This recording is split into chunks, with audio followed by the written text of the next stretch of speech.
Oke, baik. Bismillahirrahmanirrahim. Assalamualaikum warahmatullahi wabarakatuh. Baiklah, pada kesempatan kali ini, izinkan kami dari kelompok 1 mata kuliah Proyek Pengembangan Sistem Informasi kelas B, Departemen Sistem Informasi Fakultas Teknologi Informasi Universitas Andalas. Yang di mana di sini kami akan mempresentasikan Capstone Project SI 2023. Next.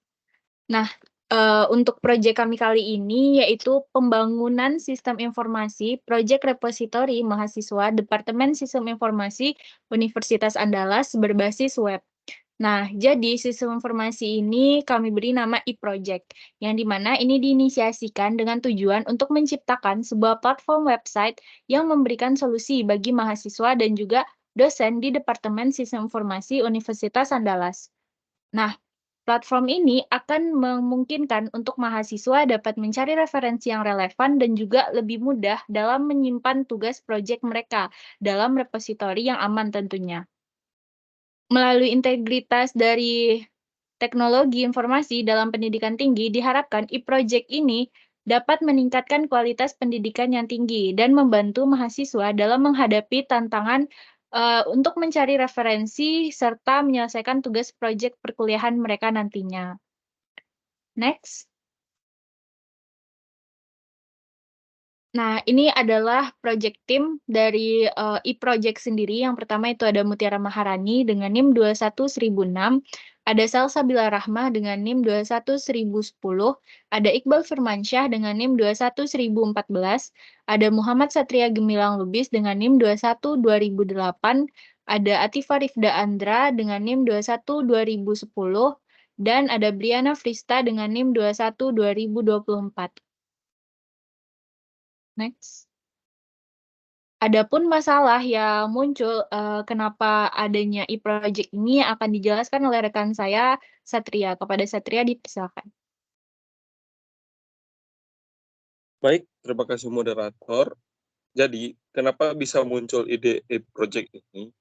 Ide e-project ini bermula saat kami melakukan survei kepada mahasiswa sistem informasi Universitas Andalas, di mana dapat kami simpulkan bahwa mahasiswa-mahasiswa sistem informasi seringkali menghadapi tantangan saat akan mengerjakan tugas proyek perkuliahan mereka, di mana kebanyakan tantangan yang dihadapi sebagai berikut. Yang pertama, keterbatasan sumber daya yang tersedia saat akan mengakses sumber-sumber tugas proyek.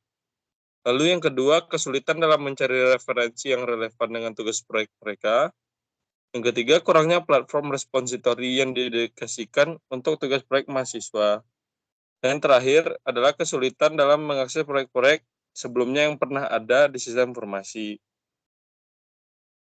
Nah, hal tersebut kami dapat setelah melakukan penyebaran kuesioner, di mana menghasilkan 89,3% responden mengalami kendala terhadap pembuatan proyek mereka dengan rincian seperti di tabel berikut. Sekian, saya kembalikan ke moderator.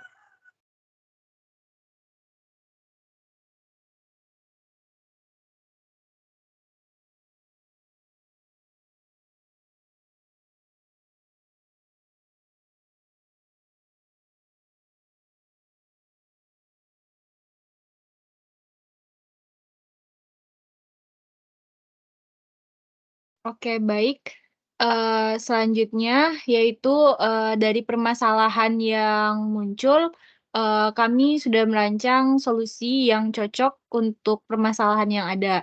Nah, untuk solusi yang ditawarkan itu akan dijelaskan oleh rekan saya, Briana. Kepada Briana, dipersilakan. Baik, terima kasih kepada moderator. Usulan solusi yang kami tawarkan yang pertama yaitu manajemen tugas proyek yang terintegrasi.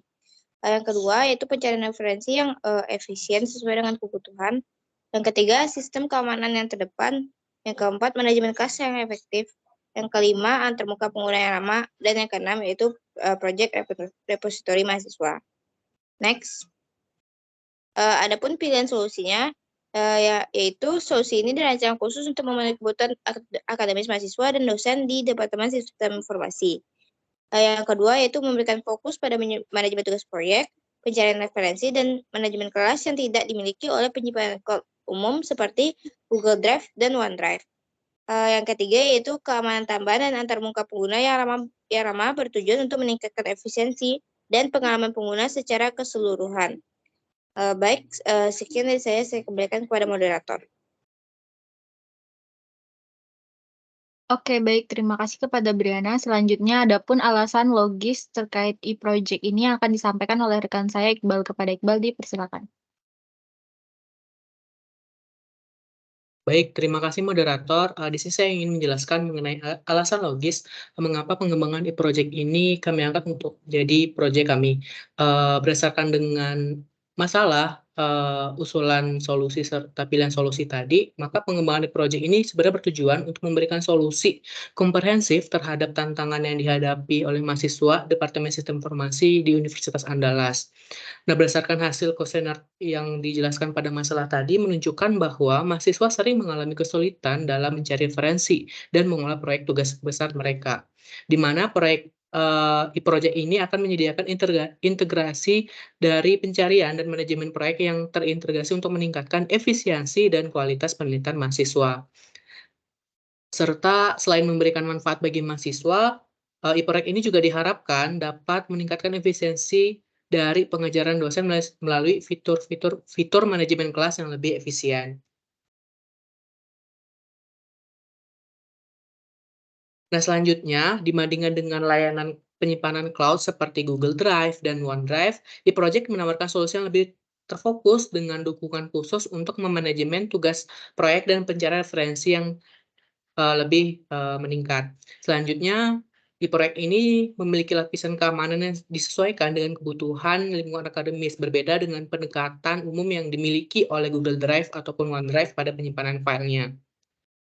Selanjutnya, keunggulan tambahan dari proyek ini yaitu adanya manajemen kelas yang terfokus, di mana sebuah fitur yang tidak tersedia pada layanan penyimpanan cloud konvensional tadi. Dengan demikian, dapat disimpulkan bahwa e-project ini diarahkan untuk memberikan kontribusi yang lebih besar terhadap kebutuhan mahasiswa dan dosen di Departemen Sistem Informasi Universitas Andalas dibandingkan dengan solusi penyimpanan cloud tradisional seperti Google Drive, OneDrive, dan yang lainnya. Baiklah, sekian dari saya kembalikan ke moderator. Oke, baik. Terima kasih kepada Iqbal. Nah, mungkin selanjutnya itu use case diagram dari e-project ini yang akan dijelaskan oleh rekan saya, Salsa. Kepada Salsa, dipersilakan. Baik, terima kasih kepada moderator. Nah, untuk use case diagram dari e-project ini, di antaranya kami memiliki 3 aktor, yaitu ada dosen, mahasiswa, dan juga admin. Nah, untuk dosen, mahasiswa, dan juga admin di sini ketiganya dapat melakukan login dan juga logout. Untuk dosen sendiri, dosen itu dapat membuat kelas, memberi nilai, dapat mengolah file proyek mahasiswa, dan dapat mencari referensi proyek.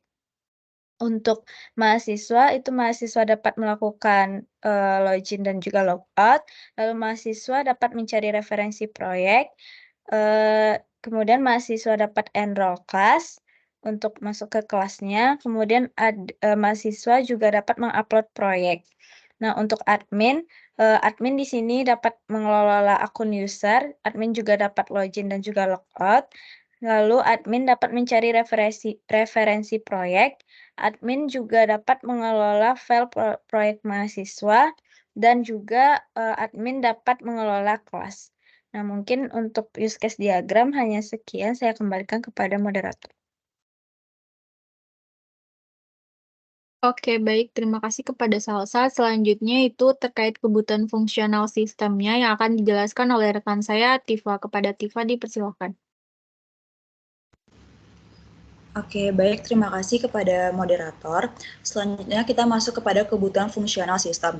Mungkin saya akan jelaskan sedikit apa sih itu kebutuhan fungsional. Jadi kebutuhan fungsional ini merujuk pada spesifikasi ataupun fitur-fitur yang harus ada dalam suatu sistem. Di sini kasusnya adalah e-project, di mana ini untuk memenuhi tujuan ataupun kebutuhan pengguna dengan efektif. Dan kebutuhan fungsional ini mendeskripsikan apa yang harus dilakukan oleh sistem ataupun produk dan seringkali berkaitan dengan fungsi ataupun aktivitas tertentu yang perlu dijalankan. Dan di e-project ini terdapat 9 kebutuhan fungsional. Yang pertama itu ada login, di mana di sini admin, dosen, dan mahasiswa dapat memasuki sistem dengan menginputkan username dengan passwordnya masing-masing.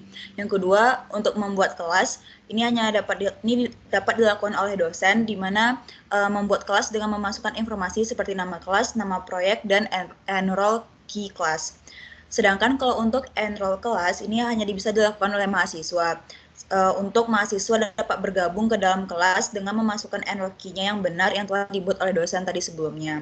Kemudian ada upload proyek, di mana ini mahasiswa dapat mengunggah proyek yang telah diselesaikannya sesuai dengan kelas yang ada. Kemudian ada pencarian proyek. Pencarian proyek ini di mana ketiganya yaitu mahasiswa, dosen, dan admin dapat melakukan pencarian proyek ini untuk menemukan proyek tertentu. Yang keenam ada mengelola akun user. Ini dilakukan oleh admin untuk mengelola akun dosen dan mahasiswa termasuk pendaftaran dan pembuatan data serta menangani masalah terkait akun. Kemudian ada mengelola file proyek mahasiswa. Di sini admin dan dosen dapat mengelola file proyek yang diunggah oleh mahasiswa termasuk untuk melihat, mengunduh, dan menghapus file jika diperlukan. Selanjutnya adalah mengelola kelas. Di sini admin dapat mengelola kelas-kelas yang telah dibuat oleh dosen sebelumnya, termasuk menambahkannya, mengedit, ataupun menghapus kelas tersebut. Dan yang terakhir ada profile, di mana ketiganya admin, dosen, dan mahasiswa dapat mengubah data profilnya, termasuk mengubah password dan menginputkan password lama serta password barunya. Mungkin untuk kebutuhan fungsional hanya sekian, saya kembalikan kepada moderator.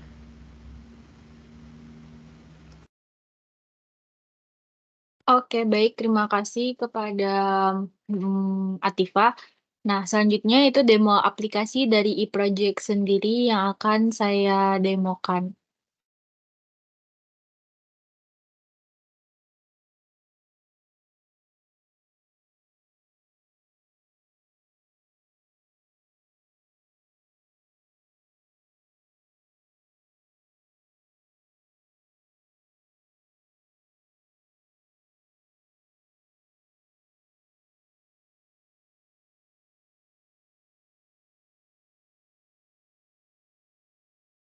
Oke. Mungkin di sini pertama kita akan disambut oleh page login, di mana di sini welcome to e-project. Nah, di sini untuk sistem untuk e-project sendiri itu kita tidak bisa melakukan register, di mana ini karena menjaga private, menjaga kebutuhan dari Departemen Sistem Informasi sendiri, yang dimana itu yang login hanya orang yang memiliki aksesnya. Nah, lalu bagaimana terkait akun-akunnya, itu akan dikelola langsung oleh adminnya.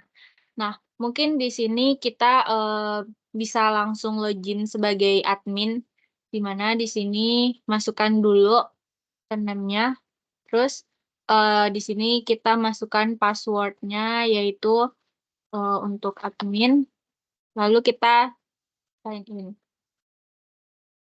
Nah, ini adalah halaman dari admin. Kita bisa lihat dulu di sini profile. Nah, di sini ini adalah admin, di mana ini merupakan akunnya, about us-nya, lalu home. Nah, di home ini ada dashboard dan juga ada fitur searching-nya gitu. Kita mungkin ke dashboard dulu. Nah, di dashboard ini kita bisa melihat di sini ada kelola user, kelola kelas, kelola project. Di mana di sini yang pertama itu ada kelola user. Kita bisa melihat ini adalah dosen ataupun mahasiswa akun-akunnya. Kita misalkan bisa menggunakan fitur searching di sini. Nah, ini akan menampilkan username atas nama Mutiara gitu. Nah, terus di sini kita juga bisa tambah user, di mana di sini kita bisa memasukkan ID-nya, misalkan 2111521010, di mana di sini atas nama Salsa, lalu password-nya, dan konfirmasi password. Nah, kita di sini bisa milih role-nya siapa, apakah mahasiswa atau dosen. Di sini mahasiswa, kita tambah. Nah, maka di sini akan ada akun baru, yaitu ada Salsa dengan NIM 1010, yaitu role-nya mahasiswa. Di sini kita bisa edit, di mana Salsa ini kita ganti namanya menjadi Salsabila, simpan. Nah, di sini Salsabila, username-nya itu ganti jadi Salsabila, ataupun kita mau delete. Lalu akun Salsabila tadi itu hilang gitu. Lanjut ke kelola kelas. Nah, kelola kelas di sini kita bisa melihat kreatornya siapa. Nah, ini adalah Rani, ini adalah dosen yang dimana dengan ID usernya ini, dan ini adalah kelas-kelas yang sudah dibuatnya dengan enroll key-nya ini, dan ini untuk nama subjek dari type dari kelasnya gitu. Nah, kita di sini bisa edit dulu mungkin. Sini data mining jadi damin. Nah, ganti ataupun kita delete. Nah, ataupun kita mau cari ERP. Seperti ini. Terus habis itu kita lanjut ke kelola project.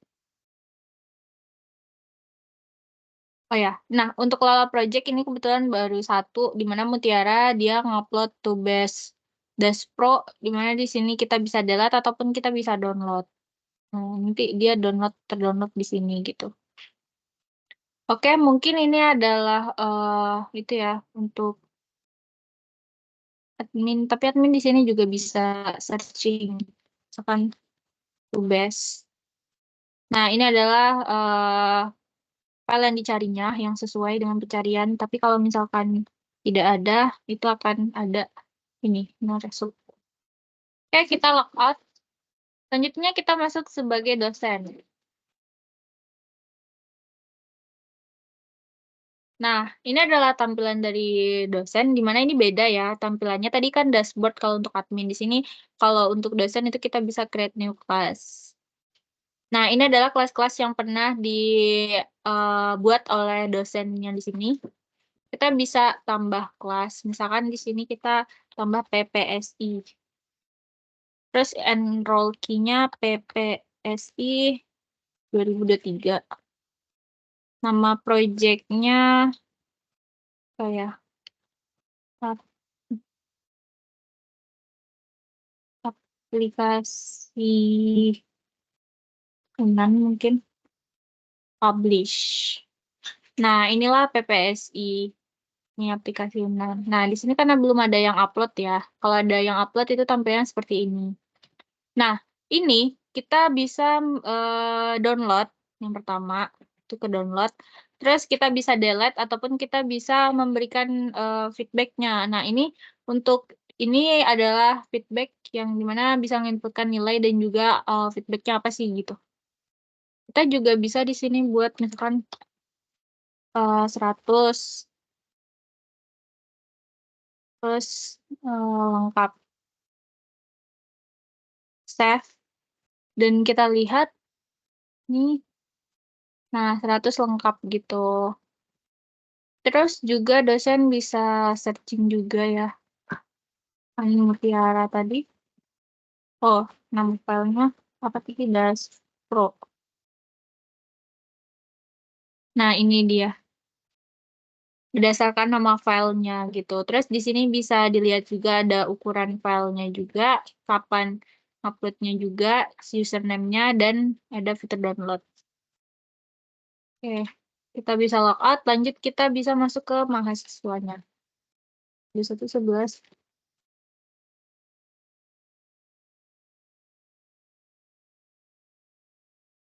Nah, di sini itu ada home, di mana di sini kita bisa ngupload. Kita bisa melihat ini adalah kelas-kelas yang sudah pernah di-enroll oleh orang yang bernim 1006 ini. Di mana di sini ada dasar-dasar pemrograman yang dimana dia pernah ngupload file ini. Terus di sini ada database yang belum pernah diuploadnya. Ada ERP yang belum diuploadnya. Nah, mungkin kita bisa masuk ke enroll key yang tadi baru baru ditambahkan oleh dosennya ya. Kita bisa enroll. Nah, kita enroll terus kita masuk ke kelas PPSI. Nah, mungkin kita mau ngupload nih. Kita bisa new. Kita bisa melihat di sini. Di sini itu kita pilih. Di sini kebetulan hanya bisa zip. Kalau misalkan PDF itu tidak bisa hapusnya. Nah, tidak bisa gitu. Nanti ada notifikasi gini, file harus berupa format zip atau RAR gitu.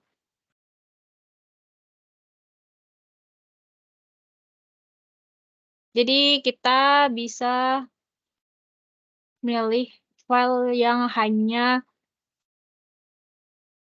dengan format zip.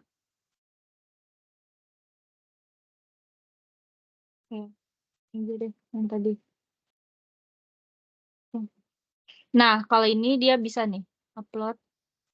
Kita lihat dan masuk gitu. Itu untuk penguploadan dan juga enroll. Di sini kita juga bisa searching. Nah, ini dia untuk file-filenya. Di sini apabila kita mau upload file atau salah upload file, itu kita hanya bisa mengirim satu file yang dimana biasanya dosen-dosen itu memberikan tugas besar yang hanya satu kali penguploadan, yang dimana dari awal masuk sampai UAS itu satu project saja gitu. Jadi untuk meminimalisir adanya file-file yang duplikat, di sini kita bisa hapus dulu. Nah, terus kita lihat. Nah, di sini kita bisa upload lagi ulang gitu. Jadi cuma satu file yang bisa di-upload-nya. Oke, seperti itu. Oke, mungkin kita bisa lihat. Nah, mungkin hanya itu untuk demonya. Selanjutnya itu untuk kesimpulan. Jadi berdasarkan pembahasan sebelumnya, itu bisa kita simpulkan bahwa aplikasi Sistem Informasi Project Repository Mahasiswa Departemen Sistem Informasi Universitas Andalas yang berbasis website ini dikenal sebagai e-project, yang dimana ini merupakan solusi yang dirancang untuk mengatasi tantangan yang sering dihadapi oleh mahasiswa dalam mencari referensi, mengumpulkan tugas proyek, yang dimana aplikasi ini tentunya nanti akan memberikan kemudahan untuk pengarsipan, proses pembelajaran, pencarian referensi tentunya. Integrasi teknologi informasi dalam pendidikan tinggi, e-project diharapkan dapat meningkatkan kualitas pendidikan tinggi dan membantu mahasiswa mengatasi berbagai tantangan terkait tugas proyek perkuliahan mereka. Jadi dengan adanya e-project ini kita bisa mencari referensi tugas besar dan juga mengumpulkannya, menyimpannya dalam repositori sehingga dosen juga bisa mengelolanya dan bisa memberikan nilai dan feedback untuk kita gitu. Oke, mungkin hanya itu yang dapat kami sampaikan. Terima kasih atas segala perhatian. Mohon maaf apabila ada kesalahan. Semoga bermanfaat. Saya akhiri wabillahi taufiq wal hidayah. Wassalamualaikum warahmatullahi wabarakatuh.